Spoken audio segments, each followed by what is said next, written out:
Hello, everyone. Good afternoon, and welcome to the 2020 Sacramento Darwin Day event. Woohoo! My name is Marie Bain, and I will be your host for the day. I've participated in Darwin Day in many different ways over the last several years, and I'm thrilled to be hosting for today. We'd like to thank the exhibitors who are here today. Please make sure that if you haven't, Please make sure if you haven't been to the tables yet, that you go and see what they have so that you can support the people who support us, who support them. One of the goals of Sacramento Darwin Day is to cultivate and maintain a community of people interested in supporting, learning, and appreciating the world of science. We hope that this event will leave you energized and excited because science has done so much for humanity, and today we recognize the foremost pioneer of science, Charles Darwin. Woohoo! His breakthroughs were milestones and are celebrated throughout the world. So let's use this as a reason to celebrate all things science. Speaking of which, if you are a science professional and have dedicated your life in any way to science, please raise your hand. We have teacher. There we go. Yes. Let's give a big round of applause to science and people. It is now my pleasure to introduce one of the founding members of Sacramento Darwin Day celebration, Minga Futrell.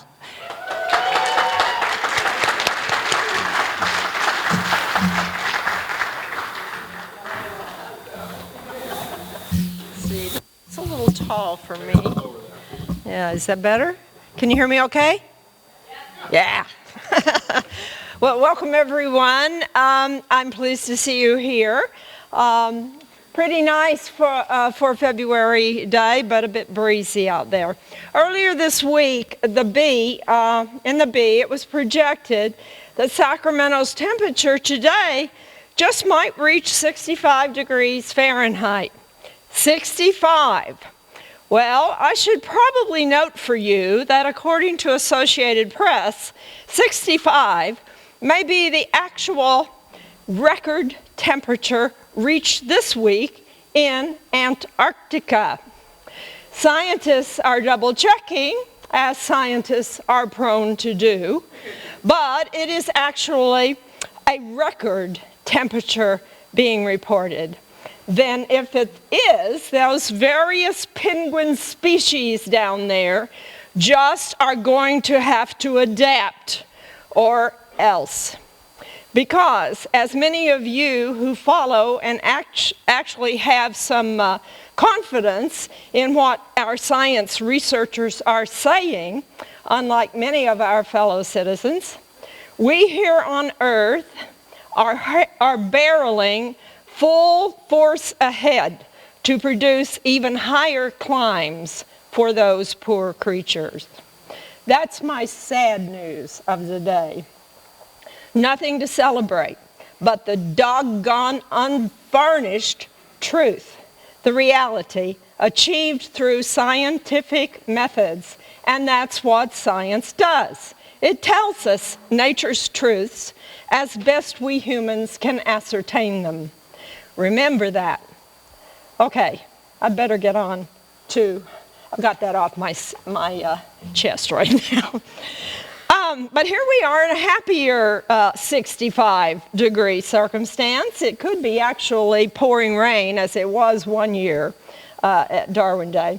We're gathered to celebrate science as the best way to know how the natural world we live in and need to sustain for ourselves and other living things actually works.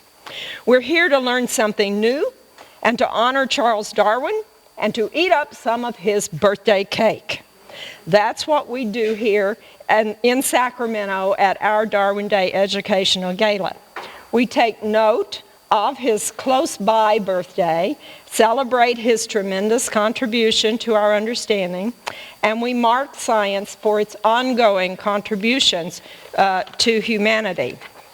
Hard to believe, today is the 23rd annual Educational Gala. in Sacramento. I have to remind you that we science lovers here locally do have some bragging rights. At the instigation of my colleague Brenda Silva, we were among the first in the nation to establish a celebration of science. Ours is a totally volunteer event, and we have sustained it 23 years.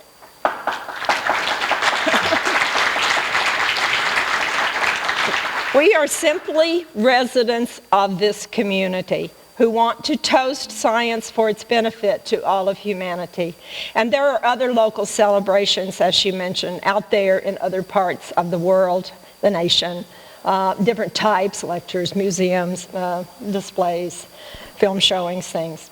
It is important to recognize, and we do, that science really belongs to everybody, and Darwin has become a symbol of scientific advancement that can and should be promoting a common bond among all of the Earth's peoples, not divisions over ideology, especially the ones that continue to impede educational progress, or over politics. At this event, we welcome science enthusiasts of every stripe, and particularly educators, because we advocate for sound science education in curricula and public school programs and in the media. And do we ever need better scientific understanding by the public and the media? Contemporary scientists deem evolution through natural selection the most powerful scientific theory ever developed. It's thoroughly permeating our lives today. It is fundamental to so many fields of science and to scientific enterprise all across the world. Of course, it wasn't just Darwin's idea. We will probably be hearing a bit today about that contemporary of his, Alfred Wallace. Both were reaching the same sort of conclusion about the mechanism of evolutionary change.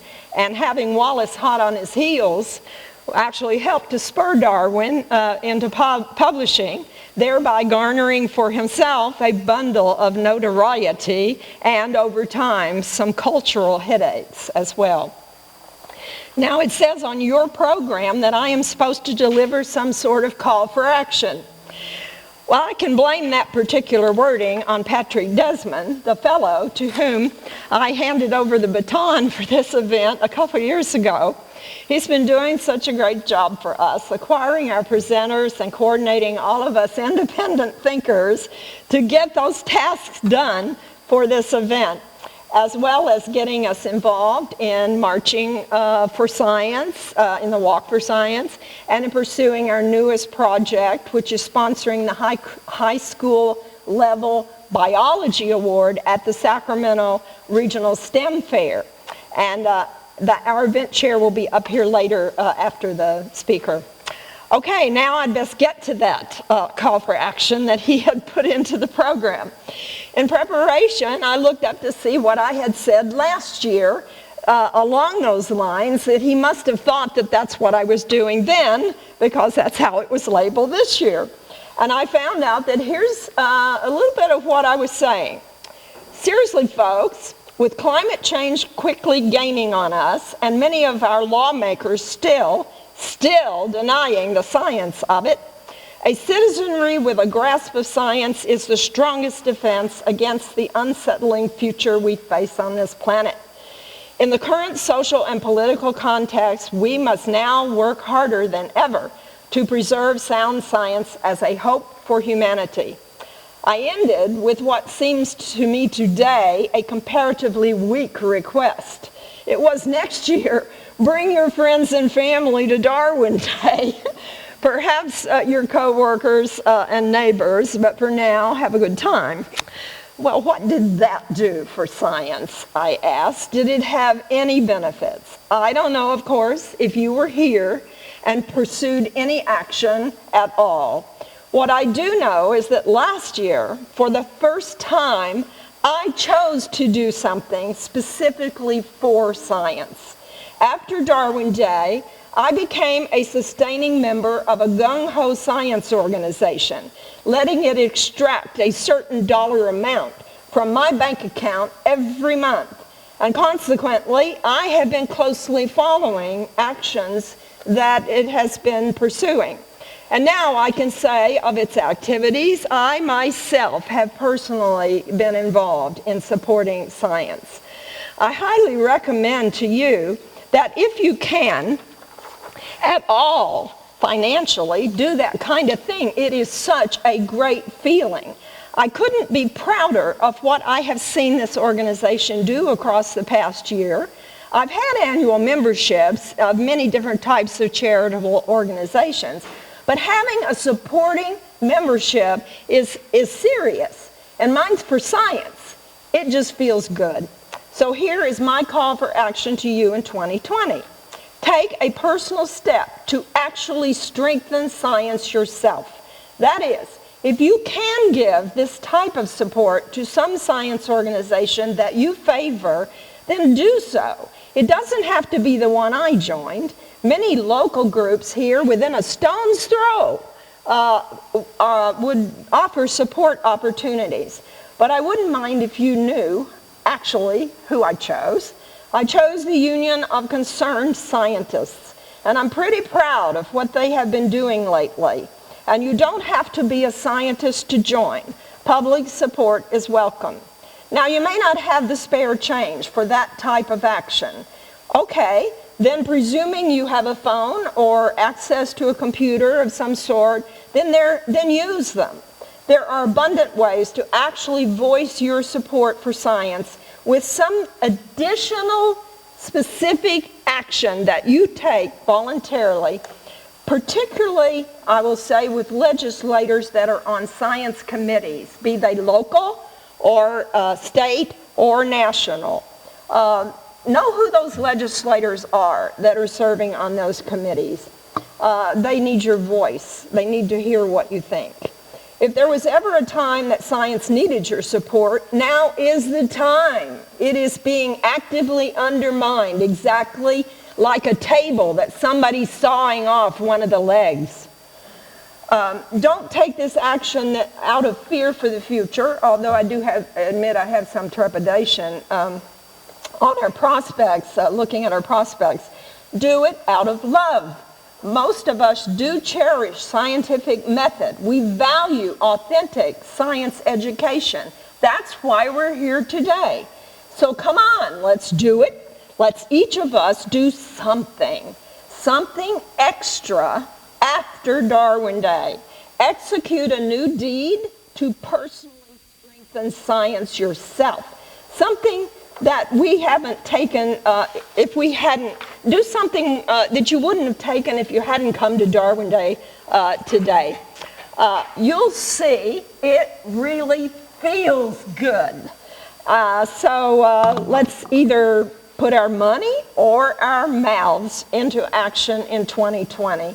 Do it in the name of science. Amen, so be it. Thank you.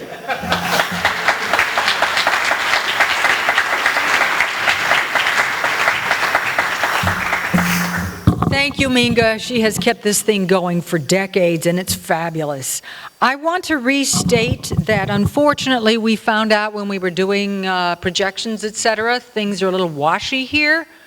So those of you on this side, if you want a clearer view of the screen, feel free to move over. Just pick up your chair and come on over, because there are going to be visuals for the next few speakers, and I don't want you to have to do that straining thing that, you know, what is it? All righty, moving on. One of the goals of this event is to support science where we live. And I am so excited about the new Powerhouse Science Project Center that will be opening soon in Sacramento. So here is board member Michael Gillane to tell us and show us all about it.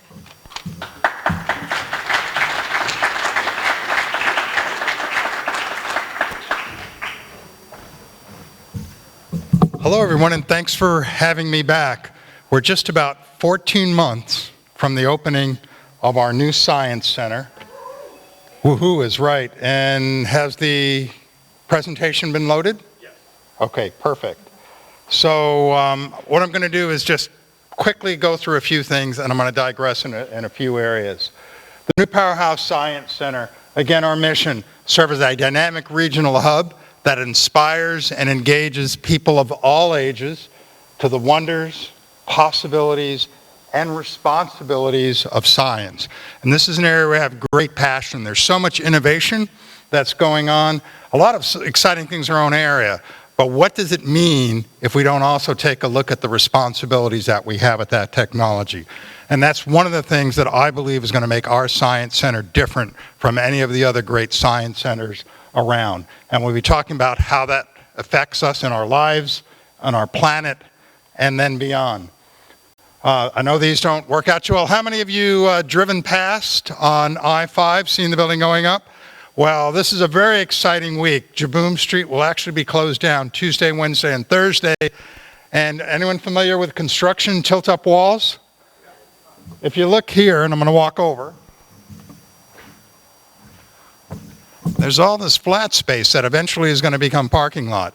All that is covered with floors that have been poured, laying flat.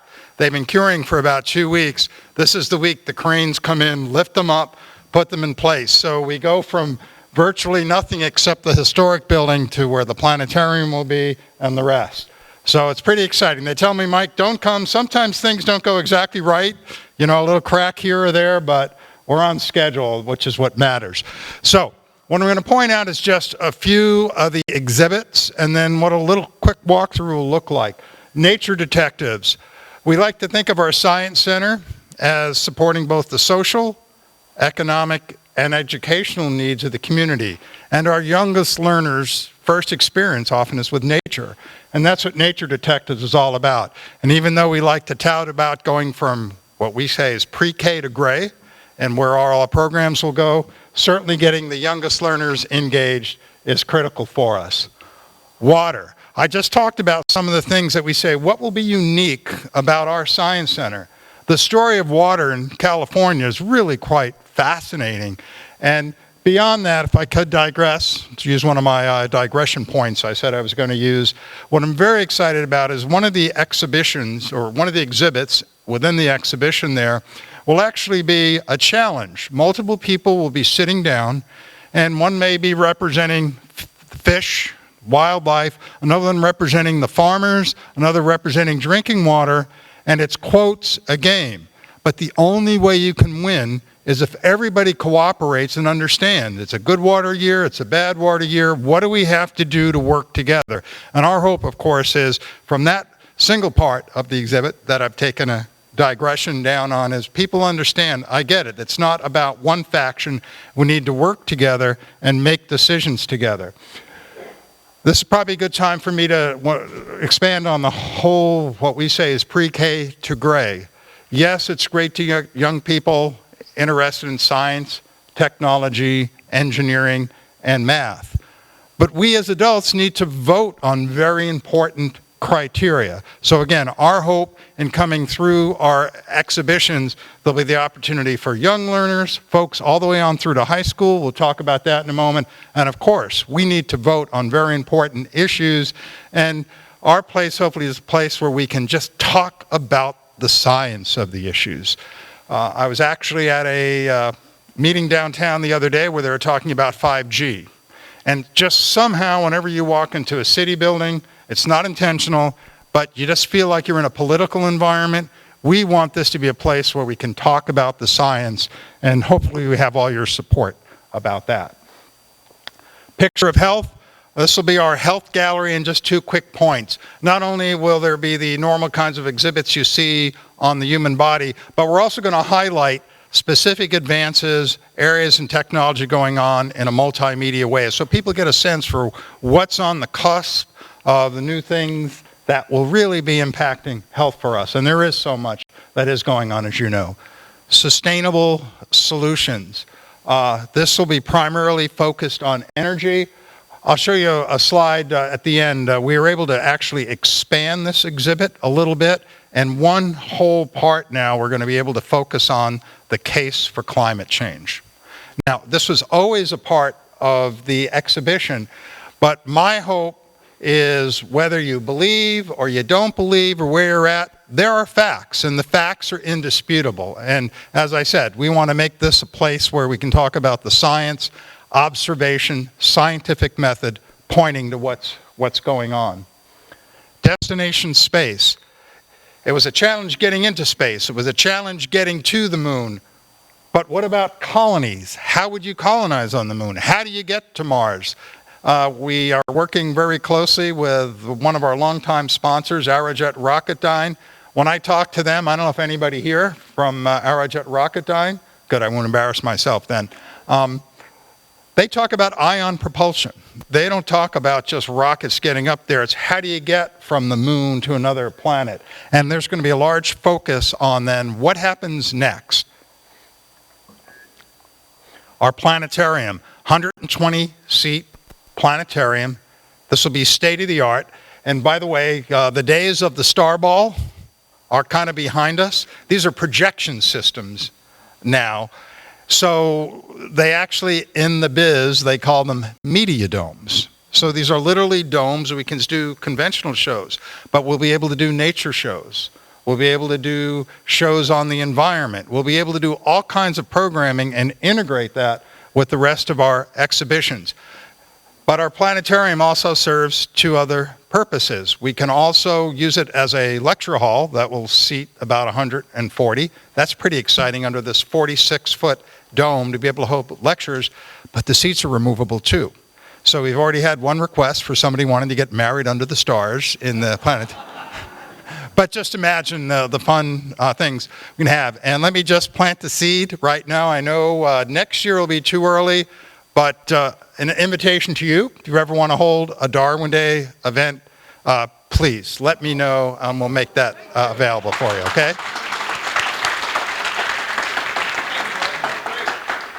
Next thing I want to say, the design lab here. We were just listening to some conversation about scientific method and so on. What I want to point out is I talked about the social, economic, as well as educational support that our Science Center will really create. Design Lab is the place where people can actually do things, especially, if you will, through the school ages, build things, touch things. It's another area I have great passion. Regardless of what one's career path is, they may not choose a STEM career path, but critical thinking, how to deal with solving problems and move ahead, I believe is key to any of the careers moving forward. So our Science Center will really serve many areas. We'll also have a rotating exhibition gallery. Members, when we love members, we're going to have many thousands of members there, and we need to keep everybody interested, so we will have an area for that gallery. And I know you can't see this too well, but up top here, you'll walk into the building, the main lobby. Our current plan is for a piece of kinetic art. Very memorable, and my hope is it'll be one of those things, whether when you're real young, you see it, it awes you, and as you grow older, that piece of kinetic art will always be there, something you'll recognize. Walking through Nature Detectives, Water Challenge, Mission Earth. There'll be a couple of classrooms over here. On the second floor, you can see we've reserved a lot of space for our traveling exhibition. That will also be a place where we can host different guests, venues, groups, if you will, with destination space and our design lab, and of course our planetarium. So this is what it will look like at night. I don't know how well this translates for you, but you can see this blue. You here, actually, we're in a couple of meetings. We'll actually be able to change the color of the lighting. Somebody suggested maybe air quality. We could tie the changing, who knows, where we are on the doomsday clock. Any number of things. But this is what it will look like, and we're really excited, of course, as this starts to come together this year. I'll let you know there'll be a large campaign. It'll be rolling out throughout the year, so you'll be hearing pieces come along. You'll probably see a newsreel later in the week with the walls going up. So thank you again for having me here to share what we will have here, a true world-class science center here in Sacramento. We not only need one, but we deserve one, and we appreciate the support that we get from groups like yourselves. So thank you very much, and I hope to see you again next year.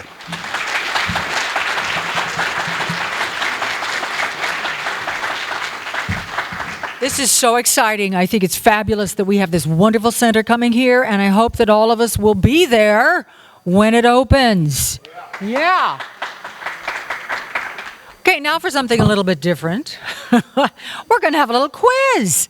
Rob Edmondson, one of the D-Day, Darwin Day committee members, has come up with a science trivia quiz for us, heavy on the Darwin questionnaire.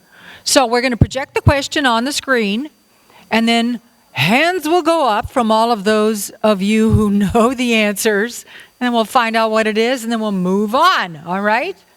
We set. I don't know any of the answers. I don't even know the questions either. So I'll be like you guys. Let's see what comes up. Powerhouse Science Center. Okay. When is it opening? Okay. Wonderful. There you go. It's nice to know these things. Okay. Is this the clicker? Oh, God, help us all. Me and technology. Okay. Do I point it? Look at. There it is.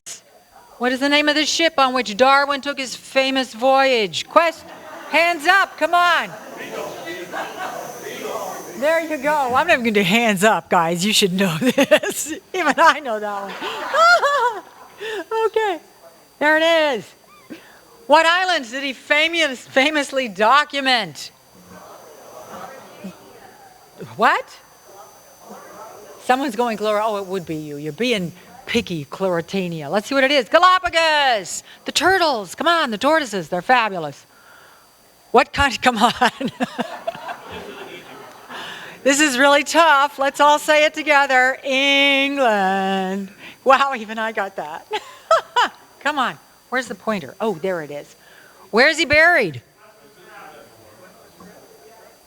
Westminster Abbey. Yay! How long was the voyage? 5 years, I hear. 4 years and 9 months. 2 years longer. Can you imagine setting out for something that's like so long anyway, 3 years, and then they extended it? Where did he go to school? I was just there. It's fabulous. Anyone? Yes. To become a doctor, he didn't make it. But that's okay.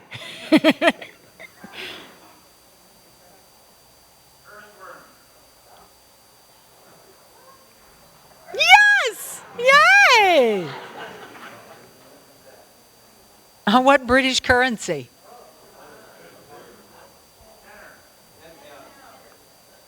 Yes! You are cooking, guy. Not study. Not study. Notice the word there is study.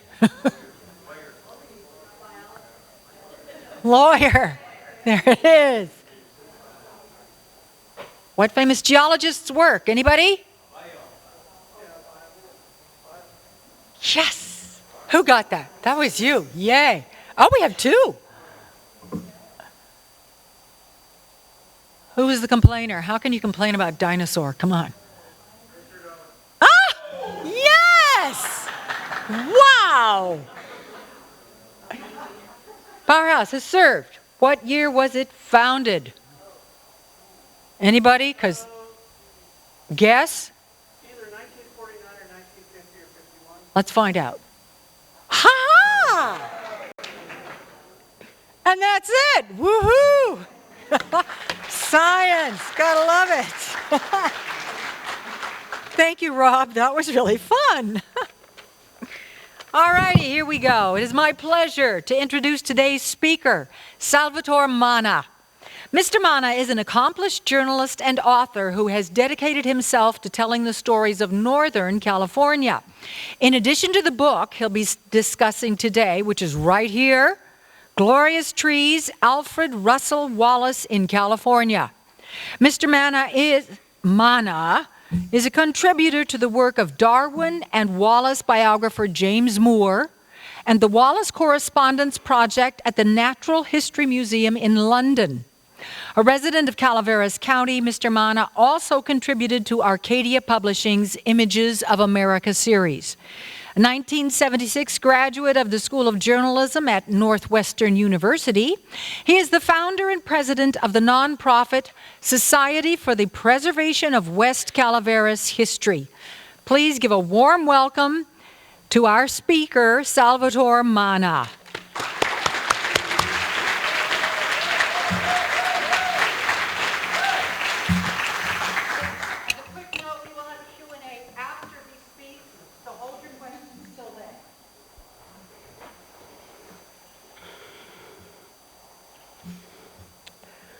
So, there I was, more than a dozen years ago, a local historian, dreading having to research the founding of Wallace, the town next to mine in western Calaveras County.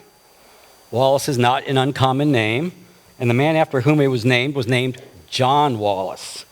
Good luck. And probably not a very interesting story anyway.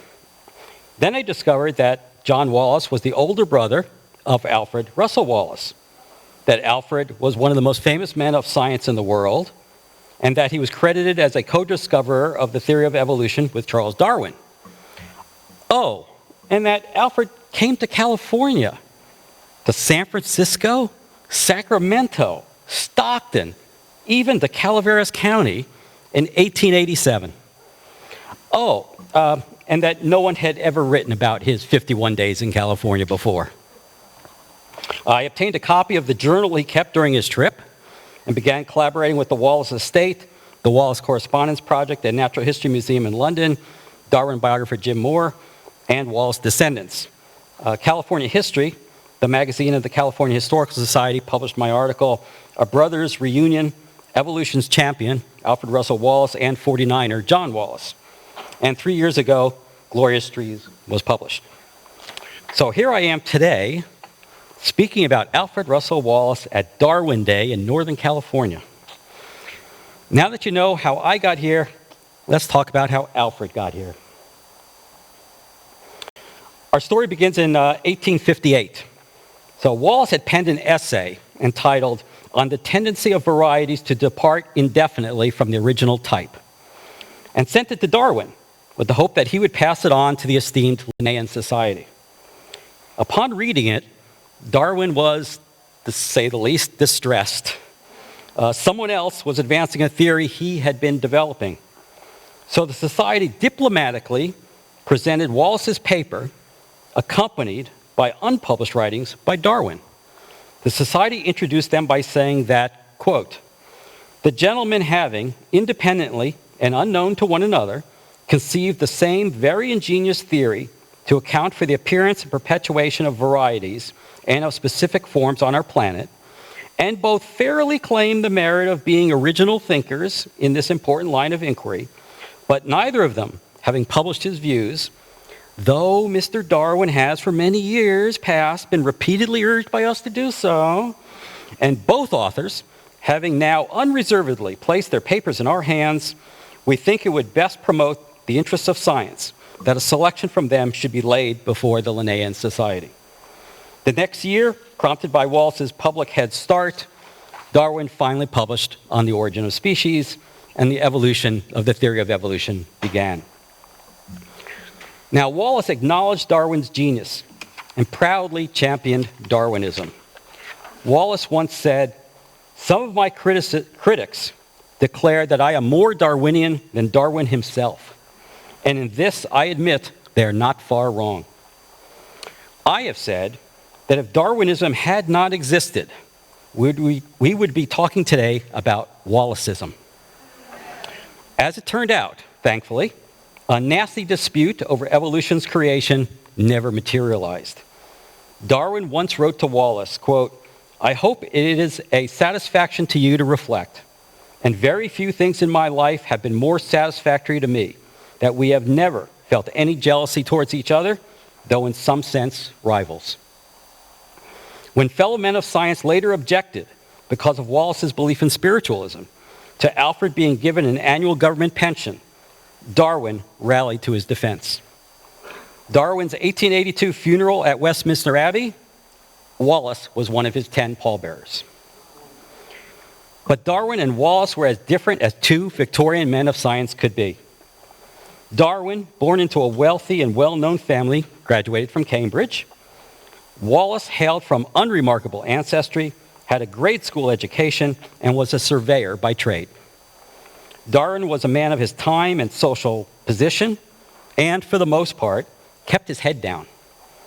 Wallace was a heretic, a nonconformist in thought, and often stuck his head out as far as it could go. Along with spiritualism, Wallace advocated vegetarianism, socialism, including land nationalization, and women's rights. Wallace wrote about everything from the war on poverty, the criminal justice system, the mental health system, and even about the possibility of life on Mars. There was another difference between the two: their travels. Darwin never ventured outside Great Britain after his 5-year voyage on the Beagle, while Wallace worked in the Amazon for 4 years, followed by 8 years in Southeast Asia. And when he was in his mid-60s, went on a lecture tour of North America, traveling for 10 months from New York, Boston, and Washington, D.C., to Kansas, Colorado, and California, and finally to Michigan and Canada. There were many reasons he extended his trip westward to California, and one was personal. His brother John was here. This is the only known photograph of John, taken late in his life. The year after Alfred went to the Amazon in 1848, John had joined the gold rush to California and was a 49er. The brothers would not see each other again for nearly 40 years. As with most gold prospectors, John did not meet with great success, and in 1851 returned to the occupation he knew best, the one he had helped teach Alfred, surveyor. Tasked with building a canal to bring water from the Stanislaus River to miners in Columbia, he was a founder of the Tuolumne County Water Company. Along steep hillsides, he laid out 15 miles of an above-ground flume, 4 feet wide and 2 feet deep, constructed of boards 2 inches thick, and 5 more miles of a more typical canal dug into the ground. John was enamored with how society was organized in the meritocracy of America, as opposed to class-bound England, and he loved California. Quote, "My being surveyor does not ensure me any pay, as we all work alike. Each member of our company contributes his labor to be employed in the most advantageous manner, and we are consequently all on the same footing. We have in our company lawyers, doctors, ministers, mechanics, sailors, and laborers, all working together with Frenchmen, Spaniards, Germans, Norwegians, English, Scotch, and Irish, and of course Americans. Yet we are all on an equality and have to work alike." John reveled in the opportunities before him. He said, "There is no place like California for freedom of action and scope for enterprise, where a man can dig where he likes for gold, even in a man's garden if he thinks proper, can cut down timber when he wants it, and can erect a house or a sawmill in any convenient spot not occupied by a previous party, can roam over mountains and valleys in search of game, and can shoot deer, bears, hares, and rabbits without fear of game laws or any interference whatsoever." John would later move to Stockton, where he became San Joaquin County surveyor and also the engineer for the narrow gauge San Joaquin and Sierra Nevada Railroad. The line went from west of Lodi in Valley Springs in Calaveras County. In thanks, the railroad named a town after him, Wallace, which is where I came in. Fortunately, during their years of separation, John and Alfred wrote frequently to each other. In one 1863 letter, Alfred asked if John had read On the Origin of Species, quote, "which has revolutionized natural history and caused more discussion and excitement than any other book on a scientific subject during the present century. I have had some little store in the work myself, having discovered the same principle on which the work depends, called by Mr. D natural selection, and communicated it to him before the work was published." Yes, Alfred was an exceptionally modest man, and he had no enthusiasm for public speaking. But there was money to be made giving lectures in America, and if they could manage to pay his way to California, he could visit John. He arrived in New York in October 1886. 7 months later, in May 1887, he came to California. Wallace biographies have paid little attention to his American journey. They give even less to the California portion. Yet nowhere in America did Alfred spend more time than California, other than Washington, D.C., where he was stranded during the winter. Nowhere in America were there cathedrals of nature he most wanted to worship at than in California. And thanks to the family connection, nowhere in America was Wallace more himself than when he was in California.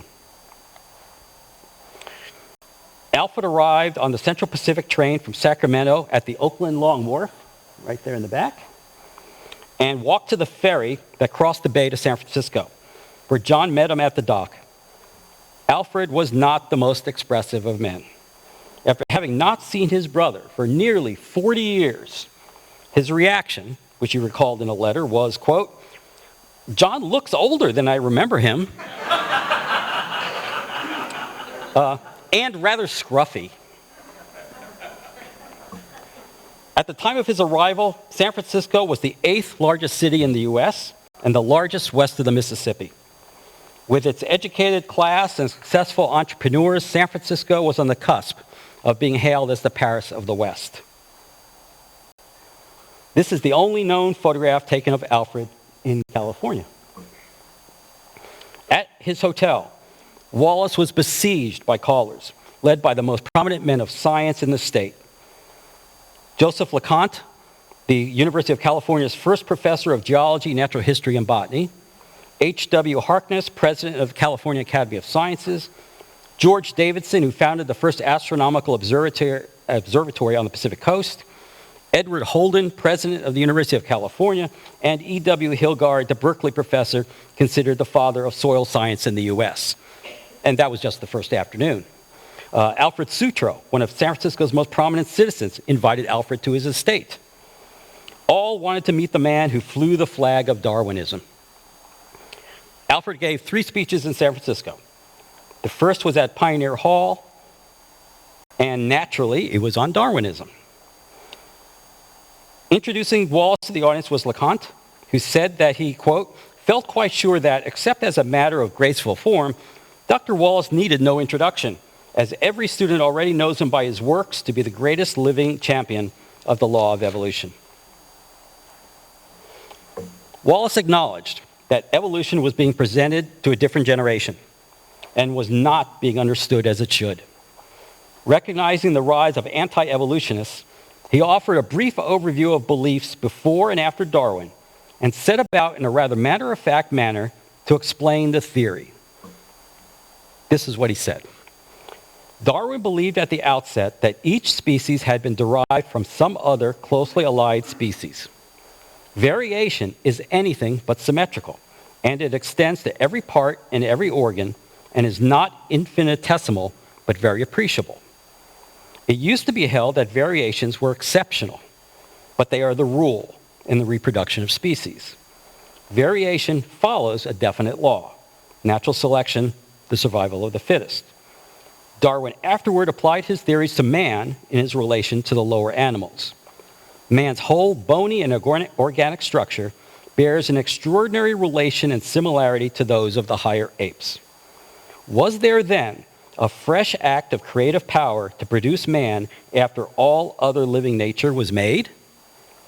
Holding as I do that the body is the temporary abode of the spirit, mind, and soul of man, I can readily conceive that the body's derivation can reasonably be founded upon the law of evolution. Unquote. End of story. Well, not quite. Wallace continued. However, when our earthly existence ceases and those bodies are doomed to decay, we may, if it be the Creator's will, be permitted to join those who have gone before. Yep. Wallace, defender of Darwin, believed in spirits speaking from beyond the veil. Alfred had dabbled in mesmerism and phrenology as far back as 1844 and was taken to his first séance in 1865. In 1874, Alfred sent John this, It's a copy of a so-called ghost photograph he claimed included their mother, who had died 6 years earlier. For decades, Alfred participated in séances, and he continued to do so in America. His second San Francisco lecture was on colors, but his third at the Metropolitan Temple was titled, "If a Man Die, Shall He Live Again?" It may have been a more significant speech for him than those on Darwinism, because it was his first anywhere regarding spiritualism. It was also his biggest success in California. He wrote to his wife Annie, quote, "Having finished my scientific lectures here and being offered very liberal terms for one on spiritualism, I thought I might as well accept it and gave it to an audience of over 1,000. He exclaimed in his autobiography, "The audience was most attentive, and it was not only a better audience, but the net proceeds were more than for any single scientific lecture I gave in America." As for séances, one he attended in San Francisco was very well documented. A young ex-sailor from England, Fred Evans, was a medium. His spirit guide, named John Gray, communicated through slate writing. Using handheld slates framed in wood, such as used by school children, the medium showed them to be clean. One was then placed on top of the other, their blank writing surfaces facing each other. After a few moments of conversation, Evans instructed Alfred to separate the slates. Said Alfred, "On ourselves opening them, writing was found on both. Small, clear, and delicate writing, of which I will quote the concluding portion. I wish I could describe to you my spirit home, but I cannot find words suitable in your earthly language to give it the expression it deserves. But you will know all when you join me in the spirit world. Signed, your loving sister, Elizabeth Wallace. Herbert is here." Of course, both Elizabeth and Herbert were dead. Evans ratcheted up the degree of difficulty. 2 slates were placed face up on the table, and with a pencil he drew 2 diagonal lines across the writing surfaces of one of them. The slates were then placed face to face, and after some time were separated. Alfred detailed that, quote, "The slate writing was produced in 5 different colors, and these could be seen all superimposed upon the pencil cross lines. The spirit message read, 'Dear friends, I am pleased to meet you all here, and to you, Professor Wallace, I must express my deep admiration for the noble stand you have taken in bravely advocating that which you believe to be true, namely the truth of spirit return. Alas, too many are bound down to accept that which they do not believe in, merely because it is not fashionable to doubt it. But a time is fast approaching when all will be only too glad to embrace a belief in spiritualism. I must leave you now with the glad thought that I will one day welcome you all to the spirit side of life.'" And it was signed Spirit Guide, John Gray. Alfred was certain that the slates could not have been prepared beforehand because the message was written on top of the lines. Besides, by using different colored pencils, the message was surely impossible to fake in such a short span of time. Alfred asked if Evans could produce messages in chalk portraits, not on a slate, but on paper placed between slates. Quote, "After a moment's pause, as if asking the question of his guides, he told me to take a paper pad, tear off 6 pieces, and place them all between a pair of slates. This I did, and we placed our hands over them as before. And in a few minutes, on opening them, we found 6 portraits in a peculiar kind of crayon drawing. This was the most marvelous thing I have ever seen, as the paper was used at my suggestion, and no one's hands touched it but my own from beginning to end. He called it one of the most remarkable and convincing séances I have ever attended. I have never, on any occasion, witnessed phenomenon of so wonderful a character appear with such rapidity and in a manner and entirely free from suspicion." A week after a séance with Evans, Alfred jumped wholeheartedly into another one, this one conducted by Louis Schlesinger. Schlesinger was one of the most eccentric spiritualists of his era, and wife Julia one of the most articulate. Nearly 10 years earlier, the Englishman assumed the leadership of a spiritualist colony, commonly known as the Grass Eaters in Southern California. Named so because Schlesinger brought with him a diet of fruits and vegetables eaten raw, believing that cooking destroyed both spiritual essence and nutrition. The Schlesingers later moved to the Bay Area, where Wallace called their séance remarkable. Yet, both séances in which Wallace participated in San Francisco were complete frauds, and both Evans and Schlesinger consummate charlatans. Who eventually exposed the scams was none other than Julia Schlesinger, who wrote a letter to the Sacramento Record Union, quote, to the effect that many of the brightest mediums of the Pacific Coast are frauds, and that she has succeeded in obtaining the confessions of several and inducing them to abandon their calling for the good of humanity. She wrote that, quote, while I do not repudiate spiritualism as a religious belief or as a philosophy of the future life, still my investigations of the past 12 months have demonstrated that most, if not all, the so-called phenomenon are fraudulent. The work shocked and disgusted me. It is the most diabolical system of swindling that can be imagined, for there is not one particle of spiritual truth or psychic phenomenon about the whole matter. The Los Angeles Herald ended up exposing Fred Evans, too. Evans and Schlesinger were magicians, not mediums. Using slates fashioned with false fronts and prepared with messages in advance, they employed misdirection to give themselves time to surreptitiously insert short specifics with a soft bit of pencil under a thumbnail. But those who had faith ignored the evidence and continued on. Among them was Wallace, who never doubted spiritualism. He was a true believer of all that he had experienced of the spirit world, and he would remain so to the end, much to the chagrin and embarrassment of Darwin and the rest of the scientific community. John Muir was also a true believer, though his religious zeal was centered on the natural rather than supernatural. The day after the Evans séance, the most famous conservationist in the world would meet one of the most famous naturalists. One was a Scotsman who had found a home in California, the other an Englishman on a lecture tour in a foreign land. One was a single-minded apostle for a single cause, the other a polymath versed in many disciplines. They would meet only once for several hours on one day, surrounded by some of nature's largest living objects, giant redwoods. Now, Wallace was an inspiring figure to Muir. Long before Muir first ventured into the Yosemite Valley, Wallace was already famous, thanks not only to his association with Darwin and evolution, but also his adventures in the Amazon and his book, The Malay Archipelago, one of the century's most popular books of scientific exploration. Following Muir's 1912 expedition to South America and Africa, he recalled their California encounter. Quote, I met Wallace and have enjoyed his friendship ever since. I have frequently heard him speak of his travels on the Amazon, and he gave me a taste for exploring it myself. Wallace's support for preserving England's Epping Forest in 1878 was part of a movement many consider the beginning of conservationism, and may have influenced Muir's concept of a system of national parks in the U.S. Wallace wrote that, quote, the preservation and restoration of Epping Forest is a matter of wide and even of national interest.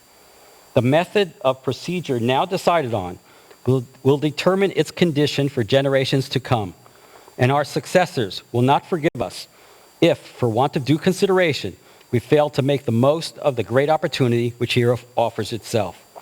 Whatever is now done will be practically irreversible.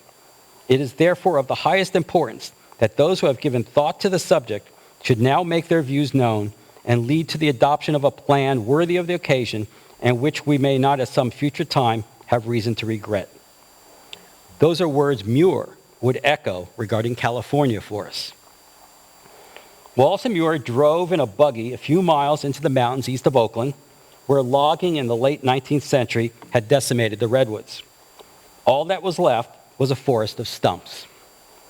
One can only guess what Wallace the thinker and Muir the prophet talked about as they ate lunch atop the stump of a redwood 34 feet in diameter.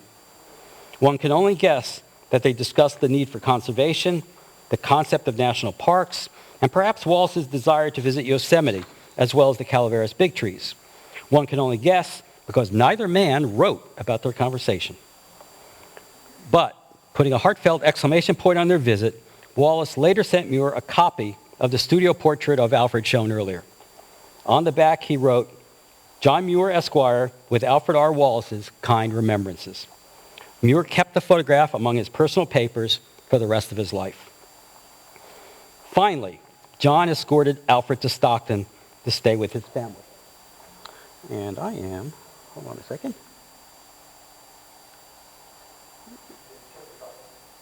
Yeah, go back. Oh, there we go, okay. Okay, finally, John escorted Alfred to Stockton to stay with his family. Stockton in the late 1880s was a thriving city that had built upon its role during the gold rush as the river port connection between San Francisco and the mines of the Mother Lode, parlaying its geography into becoming an agricultural center. Though never cosmopolitan, Stockton was prosperous and substantial. With a population of 14,000 to 18,000 at the time of Wallace's visit, the city boasted a bustling downtown of government and commercial buildings and residential districts of stately homes. Other than the state capital of Sacramento, Stockton was the most important city in inland California. Alfred went to There we go. Alfred went to John's home and met his nieces and nephews and reintroduced himself to John's wife, Mary, who he had known in England. Along with the family reunion, Wallace gave 2 lectures at the Avon Theater. The Darwinian Theory, what it is and how it is demonstrated, and Islands, their origin, nature, and teachings. Tickets cost 50 cents. Actually, let me go back here a second. Here we go. Okay. But in the massive Avon, with a seating capacity of 1,200, the audience for his Darwin lecture, about 130 people, was exceedingly small. Those who were there, however, were well satisfied, wrote one reporter. At the conclusion of his lecture, the speaker was warmly applauded by his appreciative listeners, whose close attention he had held during his remarks. His delivery was not marked by eloquence, but was plain and straightforward, without any unnecessary flourish. Attendance for his lecture on islands was, perhaps not surprising, even smaller, only about 70 people. Given his success with "If a man die, shall he live again?" he had learned a valuable lesson. Wallace wrote his wife, quote, "Spiritualism will pay better than natural history." Nevertheless, Wallace was happy to be in the area because he could now visit both Yosemite and the Calaveras Big Trees. Once again, the typical trip to Yosemite was excruciating, long, and difficult. As with other tourists arriving on the Stockton and Copperopolis Railroad in Milton, in western Calaveras County, Alfred, John, and his daughter May enlisted a stagecoach at the depot. From there, the journey required 2 days and was unbearably dry and dusty in summer. Wallace called it insufferable. He wrote in his journal, "The first day we were driving for 9 hours in the foothills, among old mining camps with their ruined sheds and reservoirs and great gravel heaps, now being gradually overgrown by young pines and shrubs. They passed through the covered toll bridge at O'Byrne's Ferry over the Stanislaus River and traversed south to Chinese Camp. Quote, next day was much more enjoyable. The road was wonderfully varied, always going up or down, diving into deep wooded valleys with clear and rapid streams, then up the slope, winding around spurs, crossing ridges, and down again into valleys, but always mounting higher and higher. Finally, he happily spied his first Sequoia gigantea, one of the largest things on earth. The Wawona tree was 227 feet tall and 26 feet in diameter at its base. Driving down the road cut through its middle, they descended towards the valley floor. Quote, down a steep zigzag road with the beautiful Bridal Veil Fall opposite and the grand precipice of El Capitan before us. But Wallace was interested in more than tourist attractions and picturesque vistas. He would later write about Yosemite's botany, positioning himself as advantaged because he had been able to view the specimens on the ground rather than, for example, in a collection sent to a homebound botanist in England. He also wrote about its geology. Wallace had jettisoned the previously held belief that geological features were generally the result of sudden cataclysms of nature, earthquakes, volcanoes, floods, etc., and instead adopted the thesis that those features were typically the product of gradual and continual change over an extraordinary length of time. Wallace's view of the origin of the Yosemite Valley was part and parcel of his theory of evolution. He had taken a similar path as that of Darwin and arrived at the same conclusion. Like the Earth's geology, plants and animals, including humans, had not developed through singular acts, but had slowly evolved. What is so frustrating to any Wallace biographer is how he could be so right about so much, such as evolution, conservation, and women's rights, and yet so wrong about so much, such as spiritualism and socialism. What is even more frustrating is how he could be both right and wrong about the same subject. Take, for example, the Calaveras skull. Soon after he returned to England, Wallace authored an article titled The Antiquity of Man in North America, in which he argued for a much earlier date for the appearance of modern man than the 5,000 years ago generally accepted at the time. Quote, "If there is any truth whatsoever in the doctrine of evolution as applied to man, and if we are not to adopt the exploded idea that the Paleolithic men were specially created just when the flood of ice was passing away, they must have had ancestors who must have existed in the Pliocene period, if not earlier."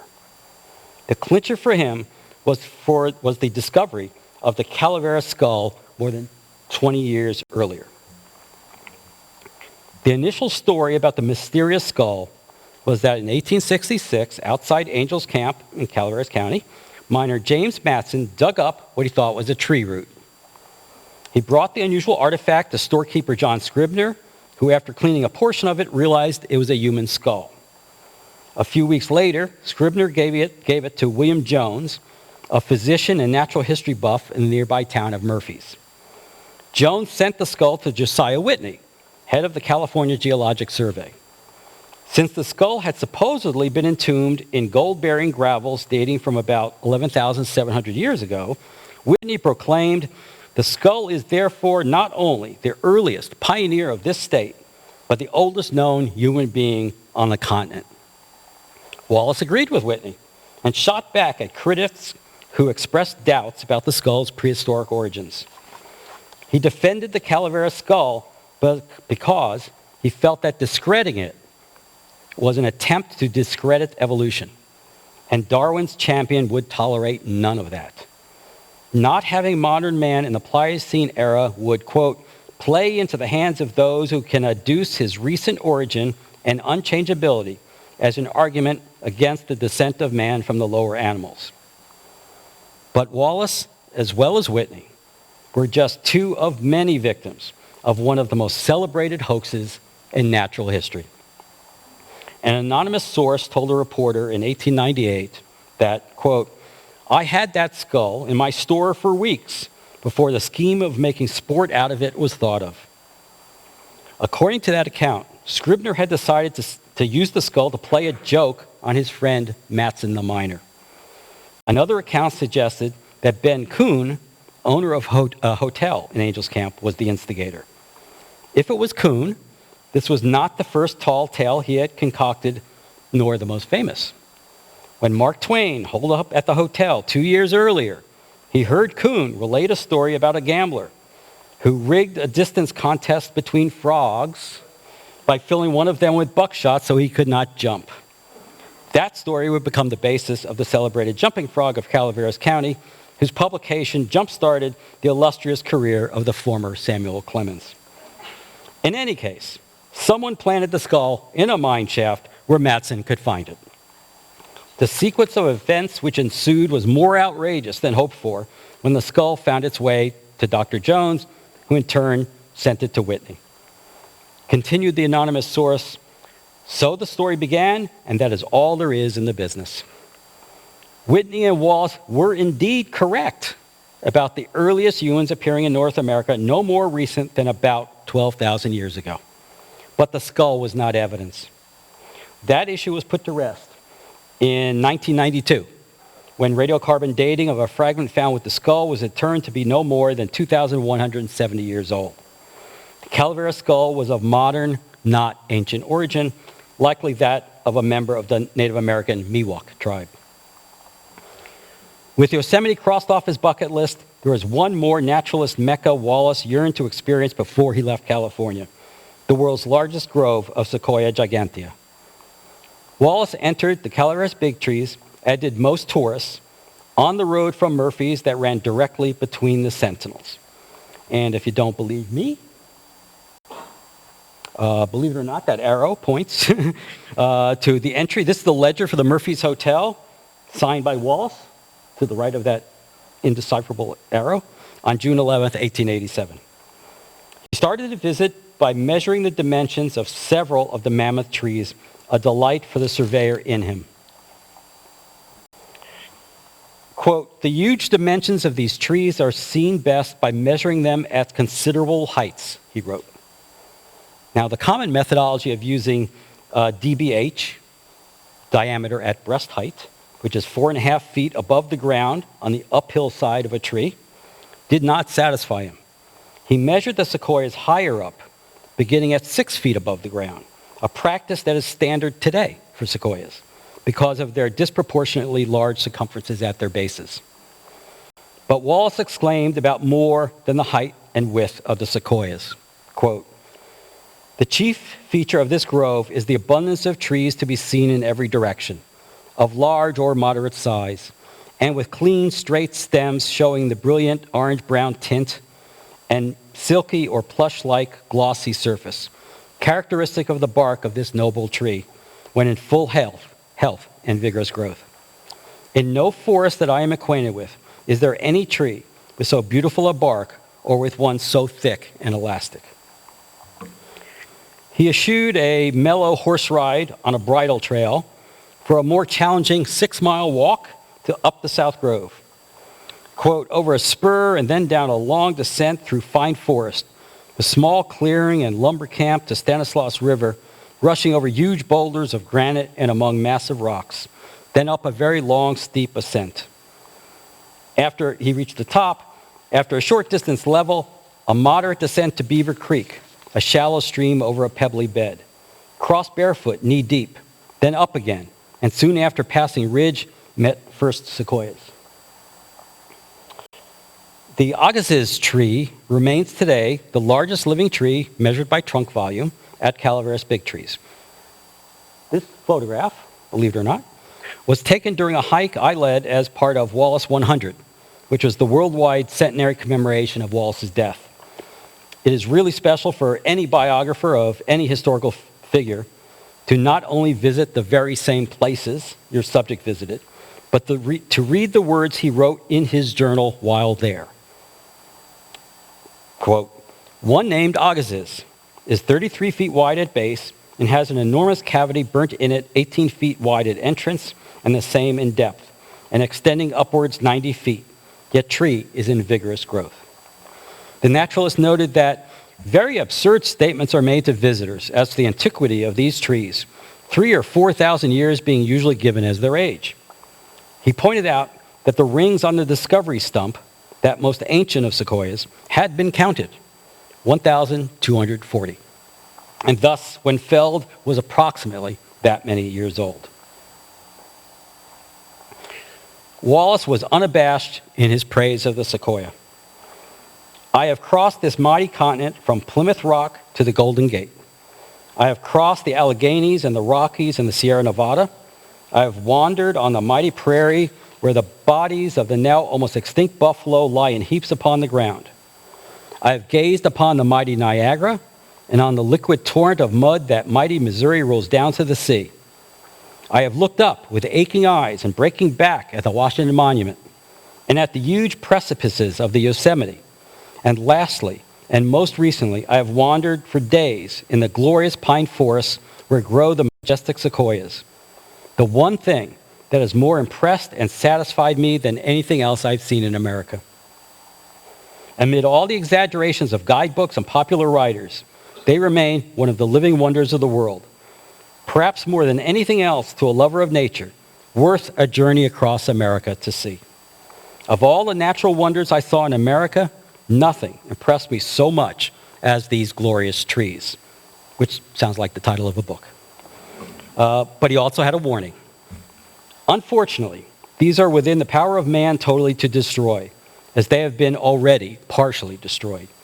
Let us hope that the progress of true education will so develop the love and admiration of nature that the possession of these altogether unequal trees will be looked upon as a trust for all future generations, and that care will be taken before it is too late to preserve not only one or two small patches, but some more extensive tracts of forest in which they may continue to flourish in their fullest perfection and beauty for thousands of years to come. When he returned to Stockton, a letter was waiting from former California governor and current U.S. Senator Leland Stanford, inviting Alfred to Menlo Park and his Palo Alto stock farm. They had met in Washington, D.C., where Stanford was only mildly interested in discussing education or politics with Wallace. Nor did he seem especially impressed with Wallace's contributions to natural history. His overriding reason for talking to Wallace then, and now having him visit his home in California, was Alfred's status as one of the leading spiritualists in scientific circles. Leland and his wife Jane wanted to contact the spirit of their son, Leland Jr., who had died at age 15, an objective they had pursued since his passing in 1884. The question as to whether the Stanfords were spiritualists vexed their contemporaries and has confounded historians. But Wallace had no such uncertainty. He wrote in a letter to his wife Annie after first meeting the Stanfords that, quote, "They are spiritualists, having received test messages from their only son, a boy recently dead." His unequivocal assertion, found not only in his published autobiography, but in his personal correspondence, may be among the most authoritative declarations on the subject, and one that has not been examined by biographers of Stanford. Even given his enthusiasm for spiritualism, Wallace might just as easily have written his wife that the Stanfords were doubters and completely avoid the issue in his autobiography. But not only was he wholly certain of what the Stanfords said to him, both in Washington and California, but other evidence shows that Mrs. Stanford was indeed in the spiritualist camp, with her husband a willing companion. Some of the information Leland and Jane received about spiritualism came from within their own family. Stanford's youngest and favorite brother, Thomas Welton Stanford, was a leading spiritualist in Australia and provided his sister-in-law with spiritualist publications. Small world. When Fred Evans toured Australia, he was a guest of Thomas Welton Stanford. Wallace, whose brand of spiritualism was secular, did object to the Christian-oriented version adopted by the Stanfords. He wrote bluntly of the Stanfords in a letter to Annie, quote, "They are rather vulgar." He called the serious and dignified Jane too religious, talking about the dear Jesus rather too much. But their belief was at heart spiritualism nevertheless. At the same time, the Stanfords were aware that spiritualism was a problem for them. Explained one Stanford biographer, patronizing spiritualistic mediums was not a socially acceptable practice among members of Stanford's social and economic class. The friends and relatives trying to protect their public image protested against the couple's interest in seances. Thus, in 1885, Leland publicly disavowed spiritualism. So how was it that 2 years later, he and Jane admitted to Wallace that they were in fact spiritualists? The difficulty for those of their position in reconciling public action and private faith is hardly unusual. Their public denial of spiritualism was their practical solution. The senator did what most politicians would do then and now, and what he had done many times before, say one thing, but believe something quite different. Of a decidedly more revolutionary nature, Wallace chose to admit and even flaunt his unorthodoxy. For him, spiritualism was a truth, no less than evolution, and he was willing to accept the pain of public criticism. That spiritualism has diminished Wallace's legacy, but is rarely mentioned in the story of Leland Stanford, suggests that in this case, the politician's approach proved far more effective than that of the man of science. Returning to Stockton, Wallace hoped for better box office receipts by opting for spiritualism over natural history and presented If a Man Die, Shall He Live Again. But only about 100 people attended at the cavernous Avon. Quote, after reducing all expenses to minimum, loss of $1.50. As it turned out, his Stockton engagement was his final lecture anywhere on the subject. Before starting his journey home, he and John made one more naturalist excursion, a trip to Santa Cruz. They then spent the 4th of July holiday in Stockton. John enjoyed it. Alfred was appalled. John had truly become an American and was of a conservative bent. Alfred was a social radical. Though together in California, the distance between the brothers was as great as ever. Alfred left Stockton and John's family on July 7th, and they would never see each other again. Alfred boarded a train to Donner Summit, where he spent 4 days botanizing, and then visited Lake Tahoe. He was not impressed. Quote, the lake itself, though a fine piece of water, did not come up to my expectations. The mountains around were bare and monotonous, rather higher and snow-flecked on the west, but the highest peaks visible not more than 10,000 feet. On the west side, there was most wood, but the mountains were not more than 2,000 to 4,000 feet above the lake, and therefore not high in proportion to its size, which is 35 miles long and 15 miles wide. It is really less striking than Loch Lomond or Windermere, where the mountains are more picturesque and more precipitous. During the night of July 12th, Wallace's train steamed across the state line from Verde, California to Verde, Nevada, and headed eastward. He would never return to California. His next stop, though, was the Rocky Mountains of Colorado, where he would collaborate with someone who had become an important figure in California naturalist circles and a pioneering woman in science, Alice Eastwood. With the 28-year-old Eastwood as his guide, Wallace explored Gray's Peak, eventually hiking to the 14,278-foot summit, the 10th highest in the Rocky Mountains. He wrote his wife, I have spent a delightful week in the Rocky Mountains. The climate is splendid, the foot of the mountains being 6,000 feet above the sea, which the places we stayed at, I and a lady botanist from Denver, were 10,000 and 11,000 feet. And one night we slept in a miner's cabin about 12,500 feet above the sea. We found a valley not visited by botanists, a perfect garden of flowers. In the woods, pastures, high meadows, and rock slopes, flowers everywhere by millions.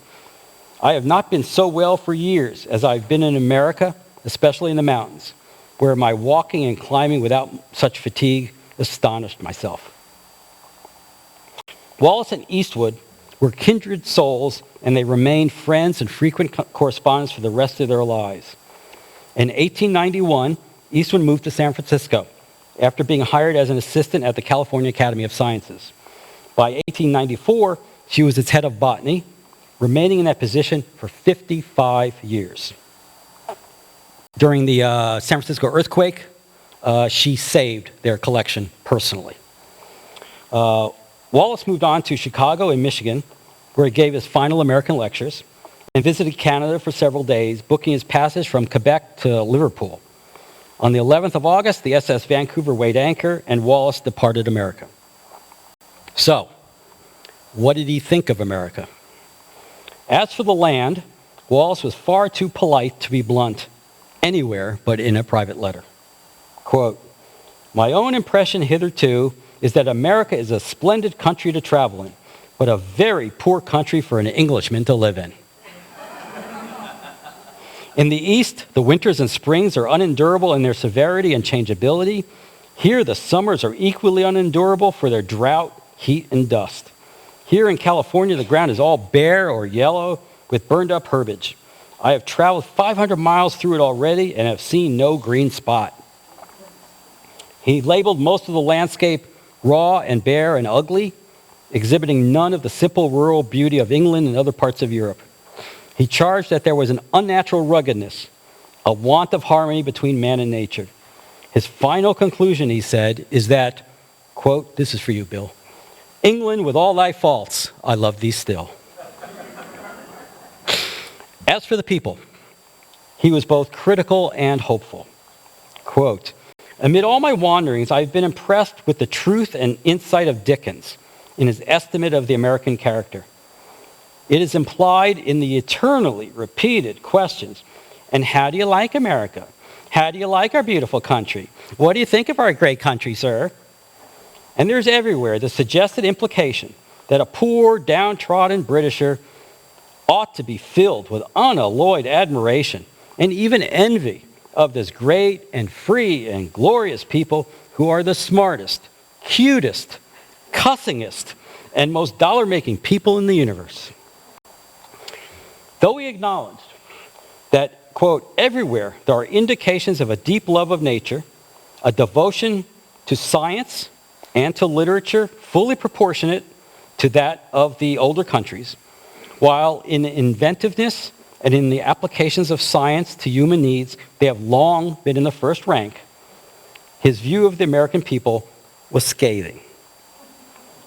After describing in his autobiography the poverty, the degradation, the misery of the many, he determined that, quote, it is the misfortune of the Americans that they had such a vast continent to occupy. Had it ended at the line of the Mississippi, agricultural development might have gone on more slowly and naturally from east to west and not resulted in that mad race for wealth in which they have beaten the record and have produced a greater number of multimillionaires than all the rest of the world combined, with disastrous results. America had grown up fast, a result of unfettered freedom. Unlike his brother, Alfred saw that freedom as destructive of humanity and the natural environment. Less than 2 years after leaving in America, Wallace announced himself a socialist in name as well as thought. And he saw a morally declining America as the most fruitful field for the continued rise of his socialism. Quote, it is to America that the world looks to lead the way towards a just and peaceful modification of the social organism, based upon a recognition of the principle of equality of opportunity, and by means of the organization of the labor of all for the equal good of all. Wallace wrote about America in various publications.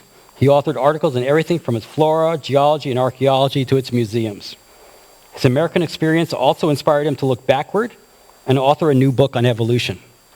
Quote, many of my correspondents, as well as persons I met in America, told me that they could not understand Darwin's Origin of Species, but they did understand my lecture on Darwinism. And it therefore occurred to me that a popular exposition of the subject might be useful. Darwinism became an 1889 bestseller. In 1894, Alfred wrote his daughter Violet, I have had dreadful news from California. My poor brother, about 6 months back, had tumors on the face and neck, which were cancerous.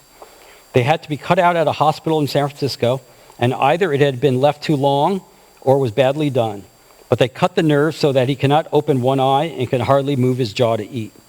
And besides all this, the cancer is not got rid of, but will grow again. He has only had one illness before all his life. None of our family ever had cancer that I ever heard of. So I impute it to that horrid vaccination. In the late 1870s, Wallace had begun to not only doubt the effectiveness of the smallpox vaccine, but also believed that the act of vaccination itself was a cause of disease. That's right. Wallace was at the forefront of the anti-vaccination movement, which continues today. On yet another subject, Wallace is a contentious figure in the history of science. Regardless of the cause, John's condition did not improve. He died in Stockton at age 76 on March 26, 1895.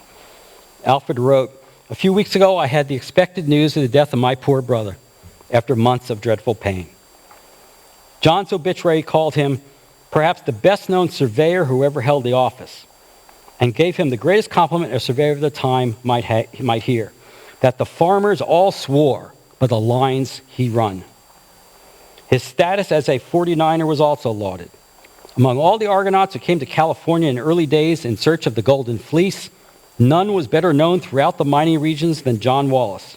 He was a man of great prominence as an engineer and held the most responsible positions in his line of business that were obtainable in the mountains. In those days of great projects, which required engineering ability of the first order, the work to be done was of a magnitude that made almost any position as an engineer important. Alfred was mentioned in the obituary. Quote, the deceased engineer was a brother of Alfred Russel Wallace, the celebrated English naturalist whose biography will be found in the encyclopedias. This eminent man penetrated many wild countries and secured a vast number of valuable specimens. He's the author of several valuable books.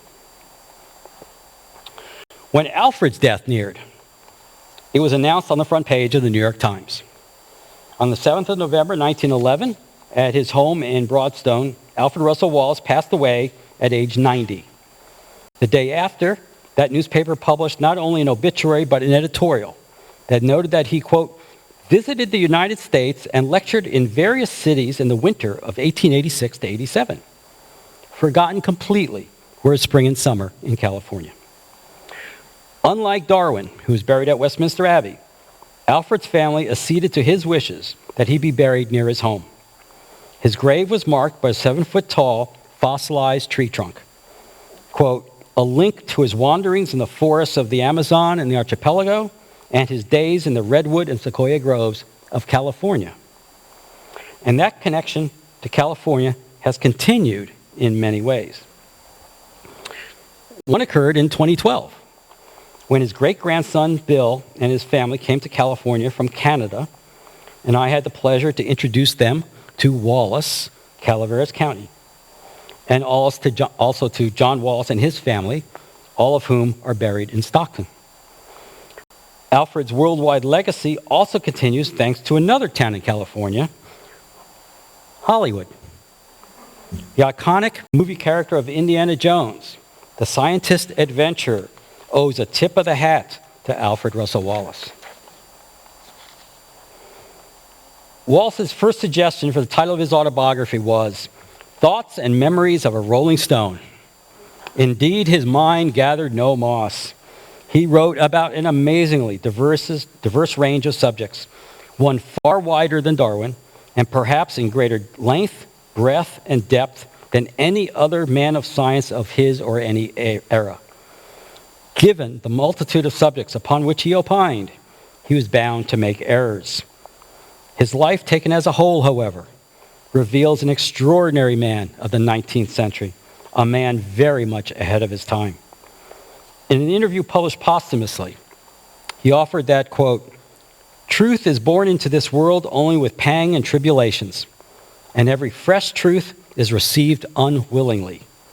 To expect the world to receive a truth, or even an old truth, without challenging it, is to look for one of those miracles which do not occur. I humbly suggest on this Darwin Day that Darwin himself could not have better described the challenge of teaching evolution. So thank you very much. If you have any questions, I'll try to answer them. Also, I have books I can sign that are available for purchase. Please, let's make natural history pay better than spiritualism. And thanks again.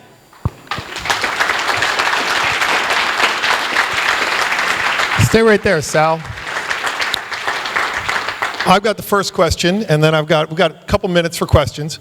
You make me want to go up to the foothills and follow his footsteps and yours. Is there a map, a guide, or anything we can do to follow up on your excellent presentation? There is not. The book goes into great detail as to what he did and where he went in both Yosemite and the Calaveras Big Trees, though. Matter of fact, I document literally every plant and person he met everywhere. So every place he went, it's because it had never been done before, I wanted to get all of the facts, in book form. So it is Buy the book. Yes. Sounds good, I will. Anybody else have a question? Okay. How long did it take you to write the book, do all the research? It was many years. Actually, when I started, a neighbor of mine who's an Englishman, his brother was still living in London.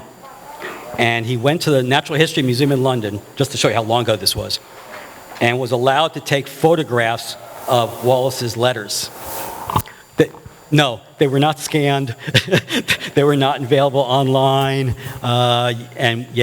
So it was many, many years. And then, Professor Muir, helped me. And I must say my book has beaten his book. He has a book coming out someday about the young Alfred Russel Wallace. I'm sorry about the projector again. Here's the book right here, everybody. And it's right up here for sale if you'd like to come see it, and Sal will sign it. Question? After the female spiritualist outed her husband and Evan, did it give Wallace any second thoughts on that? It is amazing. No, it did not. I mean, and again, there were not only exposés, there were confessions. If anyone knows any part of this, the Fox sisters, who essentially started this like in the 1840s, where they claimed they were getting messages. One of the Fox sisters admitted it was all a plan, that actually she was double jointed in her toes, and she could make cracks and noises in her toes, and people thought it was spirits. But despite all of that, they continued to believe. Yeah. Any other questions? Yes, sir. I like to ask strange questions. Some years ago, I had a girlfriend who wanted to go to a séance. We couldn't find one. How do you do that? Yikes. He wants to find a seance. Wow. Wrong room. Where can I find the next séance? Yeah. Yeah, I don't know. I will say this. I've taken some blowback for having written a book about Alfred that says so much about his attachment to spiritualism. And the documentation of that séance actually is pretty amazing. Like, Fred Evans wrote his own autobiography too. So that particular séance has been intensely documented. And anyone who has the vaguest suspicion can figure things out. I mean, where he's placing Alfred's chair in the room, that he's having the light into Alfred's eyes that he could not see. There are some things that are unexplainable. How Fred Evans knew certain personal details, we can only guess. One of which is that Alfred went to seances on the East Coast, and apparently there was a conspiracy of Confederates, and that the folks on the East Coast relayed information that, the pet name for his sister was, this and that sort of thing. But, unlike the sign cheating scandal in baseball, there was no one who broke the code. There was no one who came out and revealed how they did it. It could also have been John Wallace, whether knowingly or unknowingly, in conversation with a third party, talks about something, right?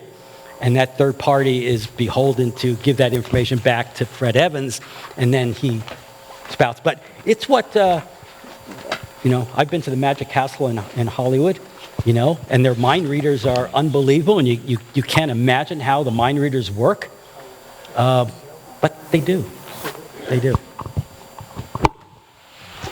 Anyway. Salvatore Manna, everybody. Thank you very much, Sal. Congratulations. Fantastic. Wow, that was wonderful.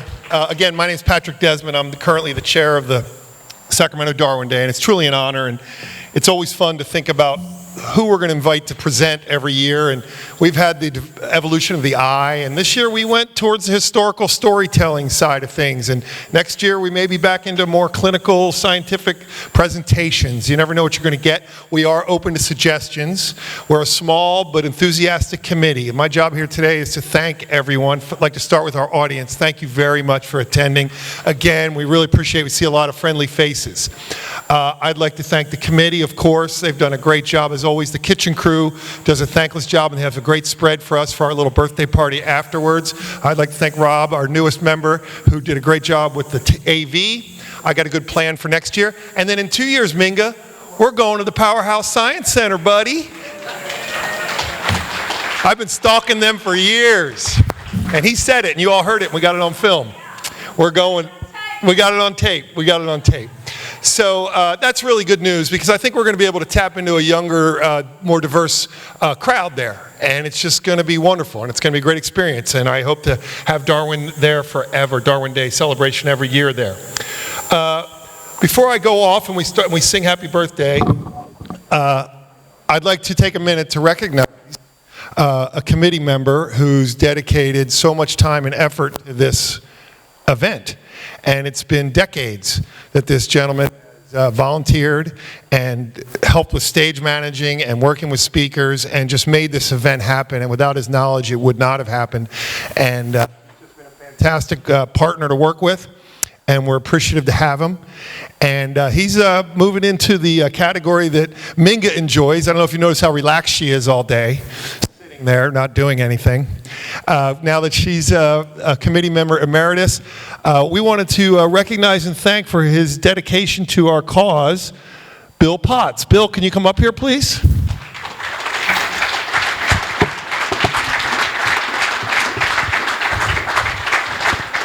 Bill, in recognition of countless hours of determined support, expertise, achievement, and ongoing service selflessly given to Sacramento Darwin Day. Sacramento Darwin Day Committee 2020, forever grateful. Thank you very much. This is for you.